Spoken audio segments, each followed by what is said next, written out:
જય શ્રી કૃષ્ણ. કેમ છો બધા? તો બધા મજામાં જઈશું. તો જો આપણે આજે નિરણ કાપીને તૈયાર જ રાખી હતી, કેમ કે વરસાદ બંધ થઈ ગયો હતો અને થોડીક તડકી જેવું નીકળ્યું હતું, એટલે આપણે નીણ કાપી અને જો ગાયને નાખવાની હતી એટલે ગાયને નાખી દીધી છે.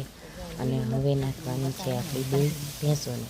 અને જો ગાયને લીલી નિરણ ભાવતી નથી એટલે જો એક સાઈડમાં કરી દીધી છે, કેમ કે હવે અત્યાર સુધી તો લીલી નિરણ જ નાખી હતી, એટલે હવે સૂકી નિરણ ચોમાસું છે તો નિરણમાં છે આપણે કડક, એટલે જો આપણી પાડીને પણ સૂકી નિરણનું ખાવાની ટેવ પડી ગઈ છે, કેમ કે બધી ભેંસો અને ગાય અમારી એવું જ ખાય છે.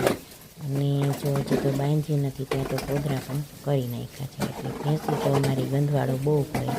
અને ગાય તો છે ને ક્યારેય ગંદુ કરતી નથી, અને એ તો ચોખામાં જ ઊભી રહે છે, કેમ કે એને ગંધારું ગમતું નથી.